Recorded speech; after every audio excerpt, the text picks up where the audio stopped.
ఆదివాసీలకు ఉరితాడుగా మారిన GO number 49ని రద్దు చేయాలని కోరుతూ ఈ నెల 21వ తేదీన ఆదివాసీ సంఘాలు తలపెట్టిన ఏజెన్సీ బంద్కు సిపిఎం సంపూర్ణ మద్దతు తెలియజేస్తుందని కేబీ ఆసిఫాబాద్ జిల్లా కార్యదర్శి రాజన్న ఓ ప్రకటనలో తెలిపారు.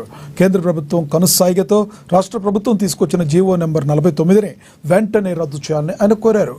కొమరం భీం కన్జర్వేషన్ కారిడార్ పేరిట ఆసిఫాబాద్ జిల్లాలో 339 గ్రామాల ఆదివాసీల ప్రజలు తమ ఊరికి భూములకు దూరం అయ్యేలా కేంద్ర రాష్ట్ర ప్రభుత్వాలు పన్నాగం పన్నాయన్నారు.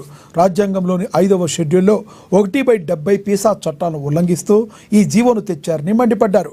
ఆదివాసులను తరిమివేశాక తదనంతరం అడవిలోని ఖనిజ సహజ వనరులను అదానీ అంబానీ లాంటి వారికి కార్పొరేట్ సంస్థలకు అప్పగించే కుట్రలో భాగమే టైగర్ కారిడార్ అని అన్నారు.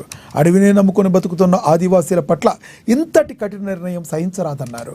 ఆదివాసుల మనుగడ కోసం జరుగుతున్న జిల్లా బంద్లో వారికి మద్దతుగా పార్టీ శ్రేణులు, జిల్లా ప్రజలు పెద్ద ఎత్తున పాల్గొని జయప్రదం చేయాలని ఆయన పిలుపునిచ్చారు.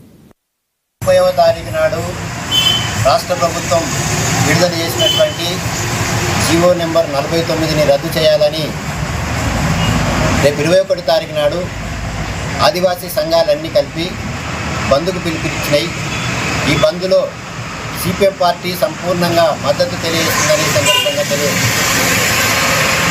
కేంద్ర ప్రభుత్వం నేషనల్ టైగర్ కన్జర్వేషన్ అథారిటీ పేరుతోటి తీసుకొచ్చినటువంటి విధానంలో భాగంగా బీజేపీ పాలిత ప్రాంతాల్లో అనేక రాష్ట్రాలలో అడవులను ప్రైవేట్ వాళ్ళకు అప్పచెప్పడం, రకరకాల పేరుతోటి ప్రైవేట్ వాళ్ళకు అప్పచెప్పి అదానీ అంబానీలకు ఆదాయం పెంచే విధంగా ప్రయత్నాలు చేస్తూ ఉన్నాయి.